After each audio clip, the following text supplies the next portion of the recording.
दोस्तों, एक किसान का सपना उसके खेती से ही जुड़ा हुआ नहीं होता है। वो सपना उसके आंगन से भी जुड़ा हुआ होता है, जिस आंगन में लाइव स्टॉक पशुओं की आप देखते हैं पालन होती है। गाय, भैंस, बकरी, मुर्गी, बहुत सारे ऐसी चीज़ें हैं जहाँ से किसान दो पैसे अधिक आय लेता है।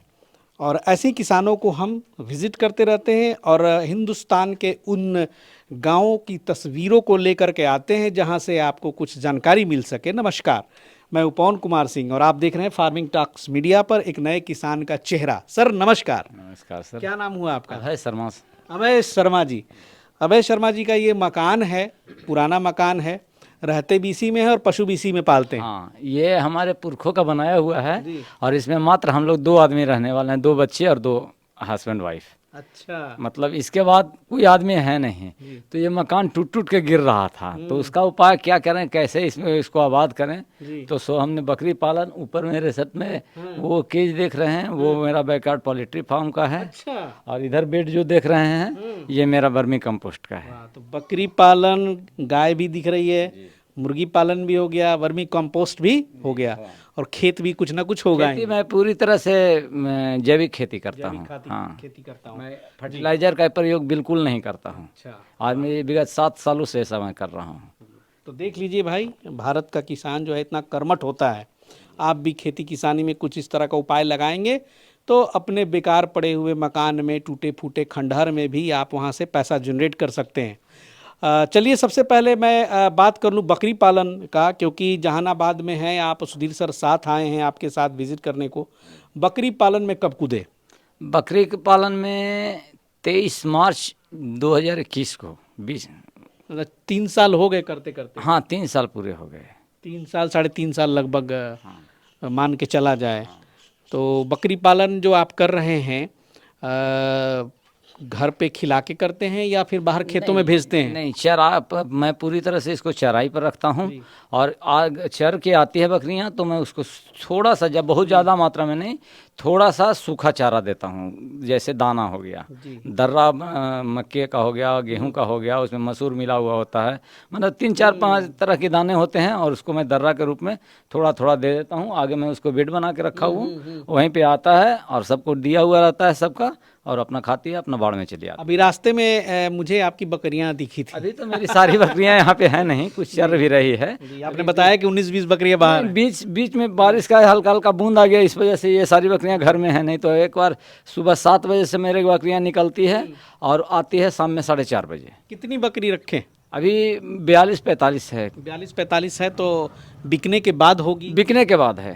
तो हर साल अभी कितने बकरियां बेच लेते हैं? अभी तक हम इससे, मैं शुरुआत किया था 5 बकरियों से और 2 बकरों के साथ मैं शुरुआत किया था। 2 बकरी से ही शुरुआत किया था? नहीं, 2 बकरों और 5 बकरी। 2 बकरों और 5 बकरियां। हाँ, तो अभी तक इसमें मेरा टोटल लागत है 28,300 रुपया का मेरा टोटल लागत है अभी तक। और इससे करीब करीब मैं 3-3.25 लाख रुपया निकाल चुका हूँ और शेष पूंजी मेरा ये सारी बकरियाँ बची हुई है। मतलब कुल मिला के 28,000 का खर्चा जो भी हो, खाना पीना, दवा, पूंजी लगा है। पूंजी आपकी इन्वेस्टमेंट है और 3,28,000 कमा लिया जी। क्या बात है भाई, बकरी पालन का ये स्टैंडर्ड होता है। लेकिन इस शर्त पे, अब ऐसा नहीं है कि आप 20 लाख का शेड ही बनवा लो, 5 लाख का उसका खाने का बर्तन बनवा लो। अभी मैं इसमें लागत नहीं लगा। अभी तो मेरे घर में देख रहे हैं जगह बहुत सारा है, तो अभी मैं अपने घर से ही प्रारंभ कर रहा हूँ। लेकिन भविष्य में आगे भी है, उसका भी मैं बाहर का इसका प्रबंध बाहर करने वाला हूँ। मतलब अभी घर से ये कर रहे हैं तो और लेकिन एक अच्छी प्रैक्टिस हो गई ना सर आपकी, हाँ, कि कैसे सेविंग किया जा सके। इससे मुझे अनुभव मिल गया और मैं अब इसमें मतलब बेझिझक इसको कहीं भी कभी भी शुरू कर सकता हूँ। ये बहुत ही ग्राउंड लेवल से शुरुआत हुई और मेरा भी यही मानना रहता है कि शुरुआत करें, ग्राउंड लेवल से शुरुआत करें। कहने का मतलब 10-15 लाख रुपए का निवेश करके, खास करके बकरी पालन में आप वहाँ से स्टार्टअप ना शुरू करें, क्योंकि भाई बकरी पालन में जानना ज़रूरी होता है, ट्रेनिंग ज़रूरी होती है। हालांकि गांव में ये किसान है और सुधीर सर के साथ भी संपर्क में है, तो मुझे पता नहीं है कि आपने ट्रेनिंग लिया है यहाँ नहीं, पे। मैंने ट्रेनिंग लिया है। लिया है? जी, मैंने ट्रेनिंग लिया है, और सुधीर सर और हमारे जो शिक्षक हैं इस बकरी पालन के, वो दोनों एक ही हैं, डॉक्टर दिनेश महतो। अच्छा, मतलब महागुरु वही हैं आप जी, लोग के? हम लोग अच्छा। तो वही है, और उन्हीं की प्रेरणा से हम लोगों ने ये बकरी पालन का कार्य प्रारंभ किया था। इसके साथ मैं समाकीर्ति कृषि प्रणाली को तवज्जो दिए हुए हूँ उन्हीं के माध्यम से। अच्छा। और हम लोग अपने तालाब, अपना 2 छोटा छोटा तालाब भी खोद रखा है, और उसके बाद मैं ये बैकयार्ड पोल्ट्री फार्म भी करता हूँ, और मैं बत्तख पालन भी करता हूँ। मुझे मतलब इंटीग्रेटेड फार्मिंग को भी मॉडल को अपना रखा है आपने। और इससे मेरा जो धान गेहूं के बाद है जो एक्स्ट्रा बेनिफिट, मतलब 3 से 4 लाख रुपए का सालाना ये आपका इनकम बंदोबस्त हो गया हो जाता है। गांव में। अगर 3 से 4 लाख रुपए का आप बंदोबस्त कर लीजिए भाई, तो फिर क्या सोचना है। आप सोचिए, नौकरी चाकरी करने वाले भी जो है वो नहीं कर पाते हैं, क्योंकि खर्चा नहीं है, शुद्ध मुनाफा हो जाता है। कम रिसोर्स में, कम खर्चे में आप ज़्यादा आउटपुट निकाल करके ले आते हैं। और तब तो बकरियां वगैरह भी जो दवा वगैरह होगा, इलाज होगा, वैक्सीनेशन होगा, सब आप खुद ही कर लेते हैं। वैक्सीनेशन मैं खुद कर लेता हूँ।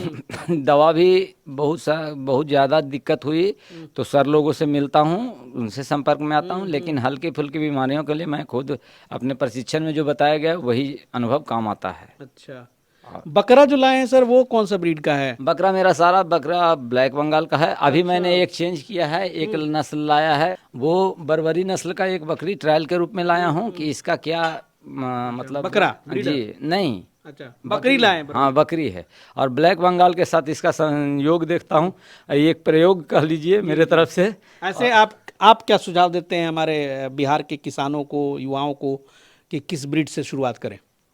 बिहार में बकरी पालन के लिए सबसे उपयुक्त ब्रीड है अपना देसी नस्ल ब्लैक बंगाल। वही से शुरुआत करनी चाहिए। जी, नो रिस्क। इसमें रिस्क तो देखिए, बकरी पालन में बिना रिस्क का बकरी पालन हो ही नहीं सकता। रिस्क तो है, लेकिन इसमें रिस्क ना के बराबर हो जाता है, क्योंकि हमारे परिदृश्य में, हमारे रहन सहन में ये बहुत अच्छी तरह से घुल मिल के रहते हैं। चाहे कैसे भी रख लो। अब देखिए भाई, पड़ी हुई है बकरियां यहाँ पे, अब इनमें कहीं इतना, जबकि मुझे साफ सफाई तो नहीं दिखी है, लेकिन फिर भी ये सह लेती हैं। चूंकि हवादार है, खुला है, तो ये तो जी। जैसे आज इसका ये अभी रूटीन नहीं हुआ, अभी टाइम है इसका 3 बजे से इस सबको हटाता हूँ, साफ करता हूँ, तो ये तो मतलब अभी आप साफ करेंगे। आइए थोड़ा सा फार्म दिखाते हैं सर।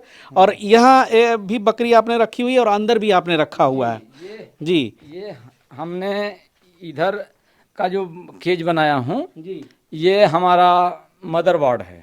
इसमें जो ब्याई हुई बकरियां हैं, मतलब प्रसूति विभाग ये हो गया। यहाँ पे जितने भी आप बकरी देख रहे हैं, वो सारे जो है बच्चे देने वाली आप यहाँ पे रखते हैं अलग। जी, और ट्रेंड आदमी का यही देखिए पहचान होता है, ये चीज इनको पता है कि उसमें मिक्सअप नहीं कर सकते हैं, इन्होंने अलग बाड़ा बना दिया। अलग बाड़ा मैंने बना रखा है। और देखिए यहाँ पर एक मैं दिखा रहा हूँ जो यूनिक चीज मुझे लगी, ये बड़ा अच्छा बैग है, एक बेड तैयार किया है आपने वर्मी कंपोस्ट के लिए। वर्मी कंपोस्ट सिर्फ और सिर्फ बकरी के लीद से ही बन रहा है, और ये ऐसे भी बकरी का लीद को मैं हमेशा खेतों में यूज करता हूँ। अच्छा। और खेतों में यूज करके मैं ये उर्वरक को, रासायनिक उर्वरक को बिल्कुल हाथ नहीं लगाता हूँ। देखिए किसान इस तरह के जो है बैग जो सर आपने लिया है, ये बड़ा लाजवाब है। कहाँ से मंगाया? जी, ये हमें कृषि विज्ञान केंद्र की ओर से दिया गया था, और इसके बाद मुझे अभी एक और टास्क मिला है कि मैं वर्मी कंपोस्ट बकरी वाला स्पेशल एक बड़ा सा स्थापित करूं। बहुत बढ़िया। तो थोड़ा सा इस पे जरूर मुझे बताएं, क्योंकि आपने ये किया है।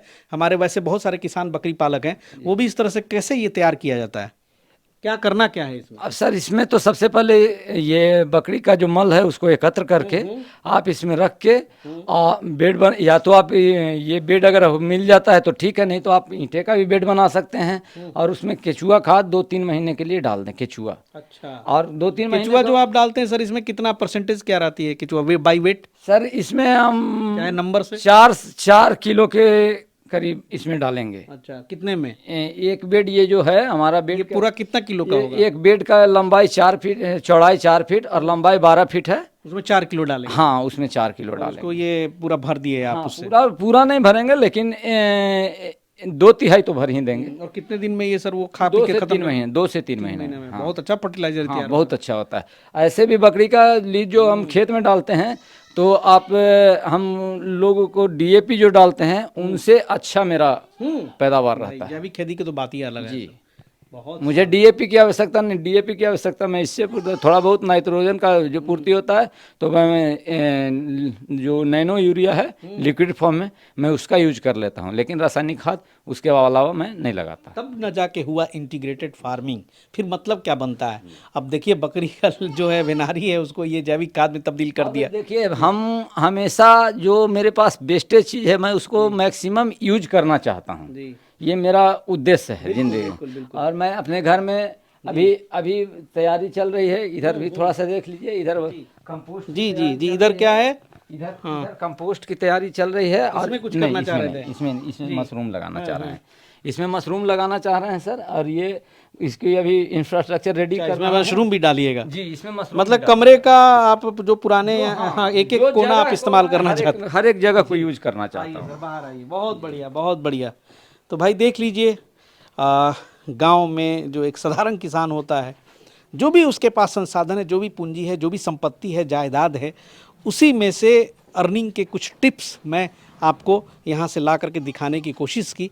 और ये कौन सा गांव है सर? मननपुर। मननपुर, जहानाबाद में। जी, मोदनगंज प्रखंड में पड़ता है, बंधुगंज पंचायत में एक मननपुर गांव। बहुत बहुत शुक्रिया सर, और शुभकामनाएं आपकी इंटीग्रेटेड फार्मिंग जो है और जोर पकड़े। तो फिर इसी तरह से जो है हम व्यूअर्स को लगातार वीडियोस दिखाते रहेंगे। और जो हमारे मित्र नए हैं, ज़रूर फार्मिंग टॉक्स को आप सब्सक्राइब कर लें। इस चैनल पे किसानों से जुड़ी ही चाहे वो बिज़नेस आइडिया हो या फिर पालन हो किसी चीज़ का, बकरी हो, मुर्गी हो, जो भी हो, बटेर हो, बहुत सारी चीज़ें हैं। और साथ में खेती के ऊपर भी जो भी जानकारी है हम हमेशा लेकर के आते हैं। मिलते हैं बहुत जल्द फिर किसी नए जगह पर, किसी नए गांव में, नए किसान के पास। तब तक के लिए जय हिंद, जय भारत।